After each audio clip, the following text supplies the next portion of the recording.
Hi, Dermot Power here with another history talk. Now, normally I talk about Irish history or our own city here, Waterford history, but today I want to talk about an event that influenced world history, and that was the execution of Jesus of Nazareth. Now, no other incident in world history has such a profound effect, or some would say a more disastrous effect on world history. We all know the story. Many of us have read the account in the New Testament. But is the account in the New Testament history or theology? Well, it's both. But in order to find the real story, we must look for what I call the fingerprints that will reveal the original Jesus. I treat this story like a crime scene. We have to investigate it, see does it all add up, and as I said, to look for the fingerprints. Now, some of the story you might think maybe a bit outrageous, or did this fella get it from Wikipedia, or did he get it from the Da Vinci Code? Well, neither. I got it from the four Gospels. I got it from the Acts of the Apostles. I got it from the Bible. There was Josephus was his name. He was a Jewish historian around the time of Jesus, just after the death of Jesus. He wrote a history of the Jews, the antiquity of the Jews. I got a lot of information from his book. And also a Catholic bishop whose name was Eusebius, and he wrote around the 300 AD. Now, Eusebius was an unusual character insofar as that he gathered as much information about the early church as he could and published it in a book. So that's what I'm using. So that's the beginning of the story. Now, firstly, we'll just look in the Gospels and what have they to say about the death of Jesus and what way it was received. In the Gospel of Matthew, it says that Pilate wanted to release Jesus. It reads, "When Pilate saw that he was accomplishing nothing, but instead a riot was breaking out, he took water and washed his hands, and before the crowd said, 'I am innocent of this man's blood.' He said, 'You bear the responsibility.' All the people answered, 'His blood be upon us and upon our children.'" Now, all the people has been taken as the Jews. You see, the problem is that a lot of people took the Gospels literally and thought it was pure history. And many statements and many scriptural readings were taken and made in such a way as to give an impression that Jesus was the Messiah and that he was some sort of a divine being. And that statement in Matthew's Gospel alone unleashed a tsunami of bias and prejudice against the Jewish nation. A little over 300 years after the death of Jesus, it had gone from an Old Testament, the Jews call it the Torah, an Old Testament believing faith to a faith that no longer wanted to even sit down and have dinner, because the Synod of Elvira in 300 forbade Christians to even sit down and have a meal with Jews. You certainly couldn't marry a Jew. So it had moved that far in less than 300 years and kept moving away and away and away and away over the centuries. In 1189, in York, in England, influenced by the Crusades, the people of York rebelled against the Jews and began to kill them. The Jews locked themselves in a castle in York, and fearing that they would be butchered and slaughtered, what they decided to do was that a father would kill his wife and his children. His best friend would kill him. And on and on and on it went until all the Jews in York commit suicide. Now, this was replicating what the Jews did in Masada during the Jewish War in 70 AD, where they all killed each other. And when the Romans eventually got into Masada, they found all the Jews dead, having committed suicide. And does it happen in the present day? Of course it does. In 2018 in Pittsburgh, in America, this fellow went into the synagogue and shot to death 11 Jews. He shouted as he was going in, "All Jews must die." His online profile on the internet had a quote from the Gospel of St. John, "All Jews are from Satan." So what about here in good old Ireland? Well, thankfully to say that the Jews were never persecuted in Ireland. However, the Catholic Church prevented people from embracing anything to do with Jews. An example of that is in 1960, there was a new synagogue built in Dublin, and the architect was a Catholic, and the bishop forbade him to actually attend the opening. It was a very, very subtle bias or prejudice against the Jews. What about the Gospels? Christian theologians and biblical scholars will tell us that we should not read the Gospels as history. They are essentially theological documents. We must understand, although the Gospels do contain historical data, that they're essentially presented in a way so as to promote the belief that Jesus was the Messiah and that he was a Son of God. Some of those details in the Gospels are backed up with scriptural reading, but we must be very careful when we look at the scripture readings in the Gospels, because many of them are not a direct quotation from the Old Testament. I'll give you an example. We're told that Joseph took Mary and the baby Jesus out to escape from Herod and went into Egypt. They stayed there until Herod died, and they came back then to Israel, so that it might be fulfilled what the prophet said about Jesus, is that out of Israel I have called my son. Now, that's only part of a sentence. Now, I'll quote the full sentence. The actual quotation is from the prophet Hosea, and it is, "When Israel was a child, I loved him, and out of Israel I've called my son." Now, so as you can see, that quotation has nothing to do with Jesus. It has everything to do with Israel and the Exodus and the Israelites being set free from bondage in Egypt. Now, there are many more examples of this. So it's essential that if you're going to read that you read the chapter preceding the scriptural reading, the chapter itself where the reading is in, and the chapter coming after that, in order to get the context. You need to know the context of the reading and who's speaking. Now, there is a great work by a modern Jewish rabbi. His name is Tovia Singer, and he has an absolutely brilliant channel on YouTube. But he also published 2 books, and it puts the scriptural readings in the Gospels and in the letters of St. Paul in their Jewish context. The 2 volumes are called Let's Get Biblical. I bought both of those, and I do use those. Anytime I come across a scriptural reading, I look at those and see what the context is in relation to the Jewish scripture. Now, this part of the talk I call Bad Jews, Good Romans. Now, the Jews are portrayed in the Gospels as denying and betraying Jesus at every opportunity. The Pharisees and the high priests are bad. Jesus' disciples are bad. His disciple Judas betrays him.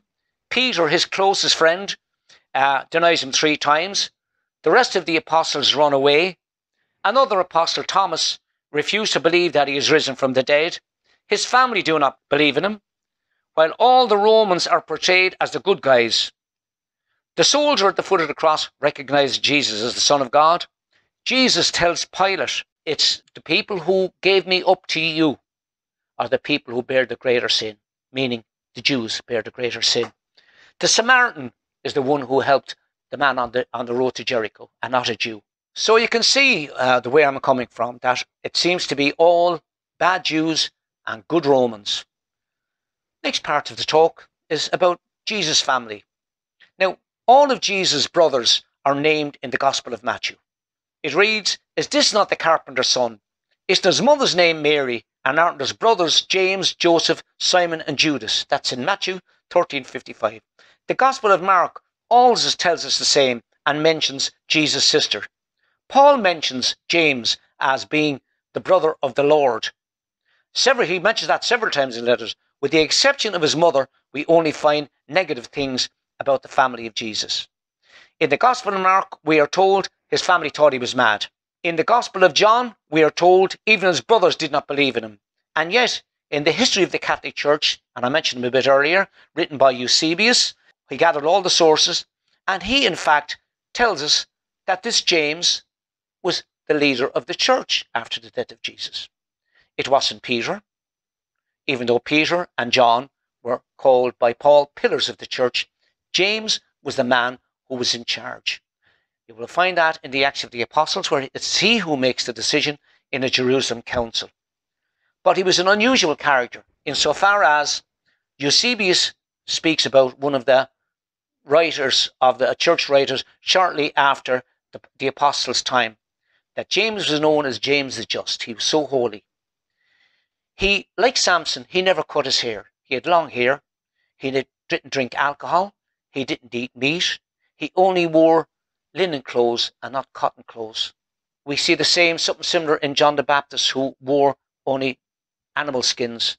But James was ultra holy. He was known, as I said, as James the Just. It was he who succeeded Jesus to the leadership of the church in Jerusalem after the death of Jesus. He reigned as Bishop of Jerusalem for 30 years. Now, 30 years is a long time. So we're now into 62 AD. So that's over 30 years that he was Bishop of Jerusalem. He was killed by the high priest. He was assassinated by the high priest. And who took over the Jerusalem church? Was it any of the apostles? Well, he may have been an apostle. His name was Simon. And Eusebius tells him that he was a cousin of Jesus. Many scholars believe that he was actually Jesus' brother. So it doesn't even stop there. Now, why was Simon killed? He was killed because he was descended from the house of David, or that he was heir to the kingship of Israel. The same charge was brought against Jesus. So we move on another bit. Jesus had another brother, we are told by Eusebius, and they called him, Jude was his name, and Eusebius says, humanly speaking, he was the brother of Jesus. Whatever that means, you can take your own interpretation. Jude's grandsons were arrested, almost around 100 AD, by the Romans. Why? Because they were descended from David. Nothing to do with anything spiritual other than that they were descended from David, and they could be seen as heirs to the kingship of Israel, and they may cause trouble, gather crowds around them. So they were arrested. Now, they weren't killed, they were let go. But that's the way that Jesus' family was involved in the church. It's an absolute lie that all his family didn't believe in Jesus. The fingerprints, as I call them, the fingerprints prove quite the opposite. So this connection with the house of David is something that the Jesus family seem to be very proud of. I might even do another talk on the family. It's very interesting. I like to call it the greatest story never told. Now, this part of the talk, I like to talk about Jesus' disciples. Well, who did they think that Jesus was? Well, again, we look for the fingerprints to find out exactly what his disciples taught him. And it is hidden in the text. In the Acts of the Apostles 1:6, we find the disciples asking the risen Lord, Lord, are you at this time going to restore the kingdom of Israel? In the story of the risen Jesus meeting the two men on the road to Emmaus in the Gospel of Luke, the men say about Jesus, we had hoped that he was the one who was going to redeem Israel. Nothing here about anyone dying for anyone's sins. His disciples believed that he was the end-time Messiah, and that he was to bring about the end times for Israel, when all the tribes of Israel, and this is what the Messiah was about, this was the end-time Messiah, was to usher in, pure and simple, that all the lost tribes of Israel would come back to Israel, because after the destruction of the first temple, the Jewish nation was divided. 2 of the tribes remained in Jerusalem. That was the tribe of Judah. That's what David came from. The other 10 tribes were called the Israelites. So again, when you're reading something in the Bible about Israel, it may often be speaking about not the complete nation, but the nation of Israel. That's the 10 tribes. Those tribes are lost. Nobody knows where they are. They're lost. And it is the belief that when the Messiah comes, these will come back to Israel, to Jerusalem. The third temple will be built, and that God will usher in world peace, and everybody will know God's name. No one will have to ask anybody, who is God? What is God? Everyone will know. That's what the end-time Messiah was to bring about, and that's what Jesus' disciples believed that he was going to do, that he was the end-time Messiah. What about all these bad Jews? Well, what about the Pharisees? They get bad press every place in the Gospels. They seem to be on Jesus' back, as they say, the whole time, and in constant conflict with him. Again, let's look for the fingerprints.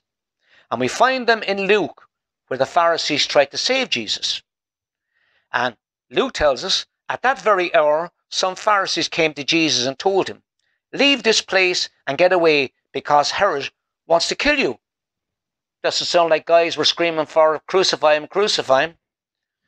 Now, this passage, again in Matthew, Jesus says, "For I tell you that unless your righteousness exceeds that of the scribes and Pharisees, you will never enter the kingdom of heaven." This passage is often misunderstood. Jesus wasn't criticizing the Pharisees. He was stating a fact that the Pharisees were extremely righteous and we'd known it in Ireland here, we'd say very holy and very law-abiding regarding the scriptures, the Jewish scriptures. So Jesus was saying quite simply, unless you are as holy or indeed holier than the Pharisees, you will not get in. So that means you must be ultra holy to get into heaven. Again, in the Acts of the Apostles, we're told that Peter and John were arrested and brought before the Sanhedrin, which was a court composed of the Sadducees and the Pharisees. And the Sadducees wanted to kill Peter and John. And a very famous Pharisee by the name of Gamaliel, he stood up and said, "Hold up, leave these people alone. There's no need to do anything to these people, because if what they're saying is not true and if it's rubbish, well, the movement will fail. But if they're speaking the truth and it's approved by God, you will find that you are actually fighting against God." In actual fact, many Pharisees joined the Jesus movement from the very beginning. And where do we find that? Well, we find it in Acts 15:5, when it reads, "Then some of the believers who belonged to the party of the Pharisees stood up and said, 'The Gentiles must be circumcised and required to keep the law of Moses,' as was being kept by the original Jesus followers." These are the good things that were said about the Pharisees. What about the Jews then? Did they really hate Jesus as much as they're portrayed in the Gospels? Again, let's look for the fingerprints. The important thing about Matthew is this: "Let his blood be upon us and all our children," suggests that Pilate wanted to release Jesus, but all the Jews wanted him dead. As I said, we'd have to look for the fingerprints. If you look close enough at the text, you will find that Jesus was in fact very popular amongst the Jews. And the following proves it. Quote from Matthew: "Although they," that is a high priest, a Sadducee high priest, "wanted to arrest him, they were afraid of the crowds because the people regarded him as a prophet." In Luke, the chief priests and the scribes were looking for a way to put Jesus to death, but they were afraid of the people.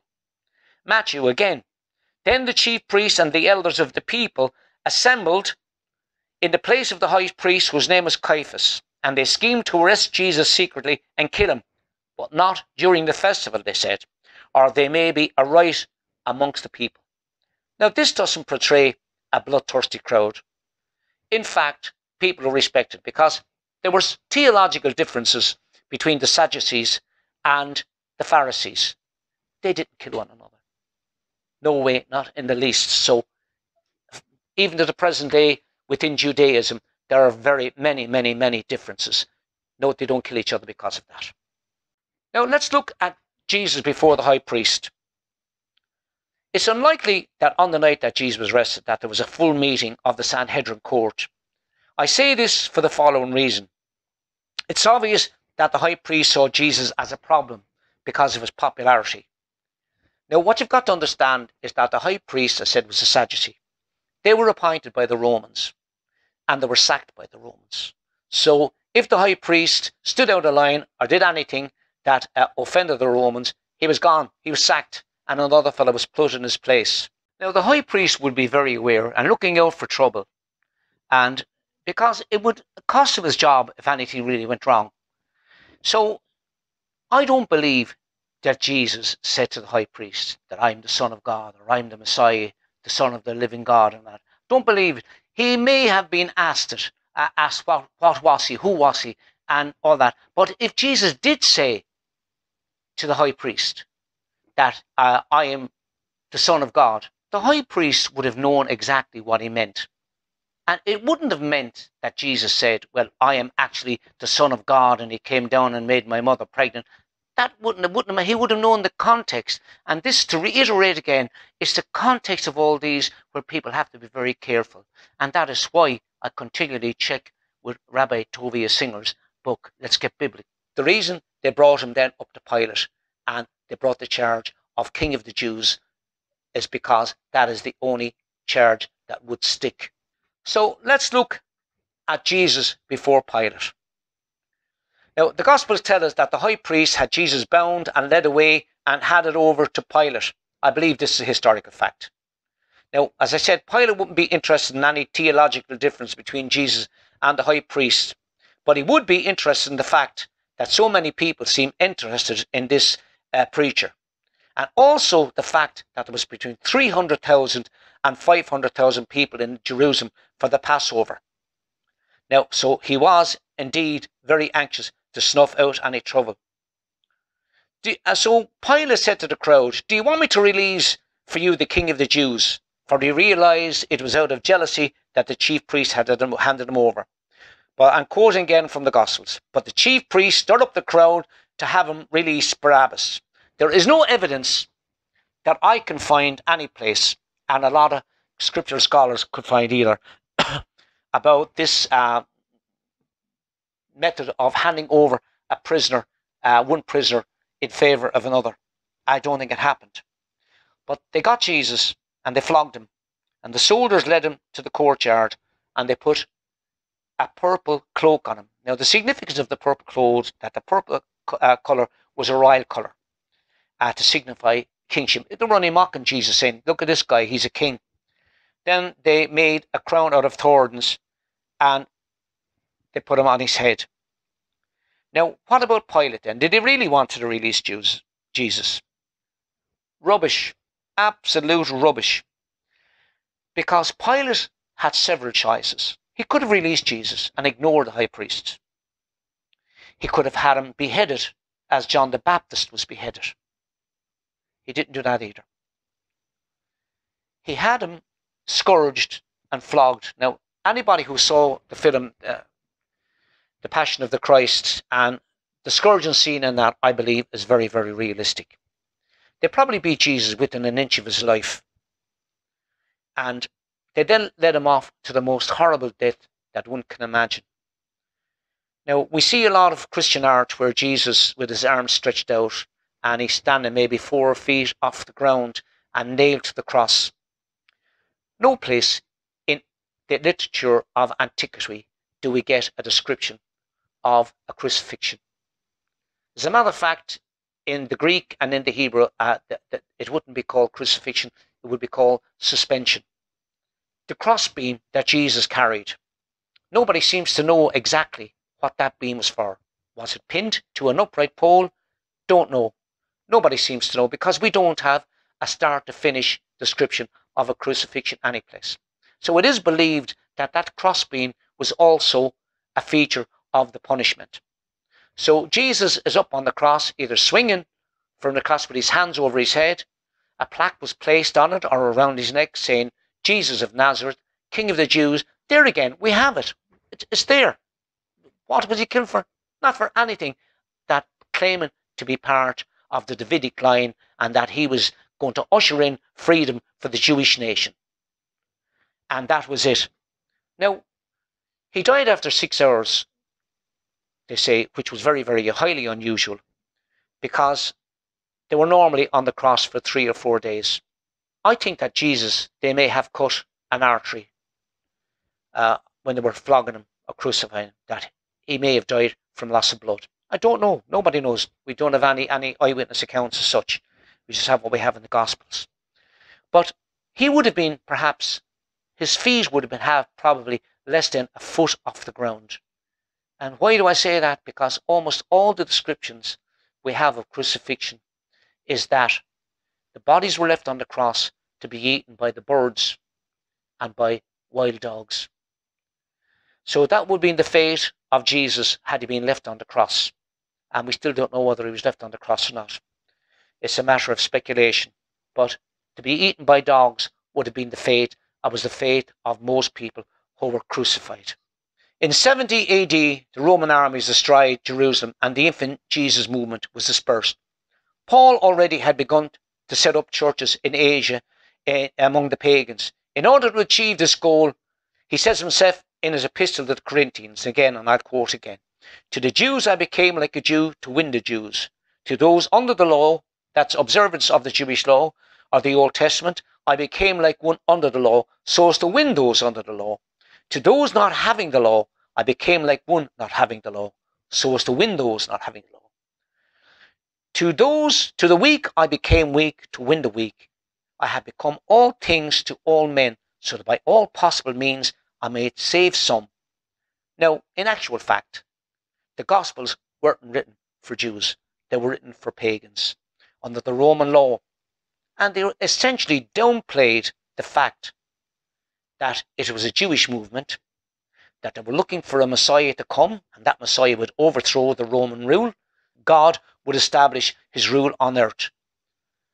But the early church, from Paul onwards, wanted to convey that the church was not anti-Roman and tried to move as far away from it as possible, from as they saw those rebellious Jews.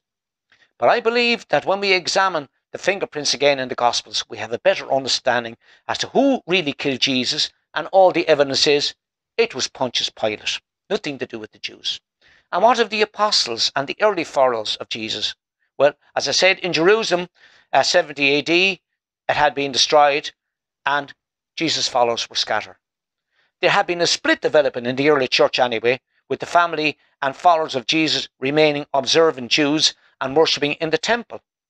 How do I know this? Well, again, let's look at the fingerprints.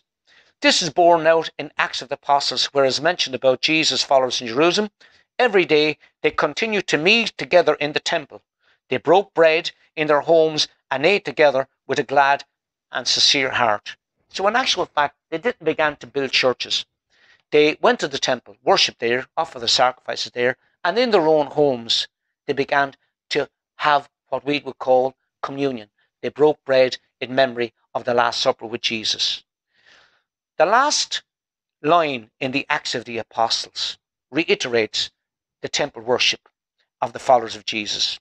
And again, I quote, "And they stayed continually at the temple, praising God."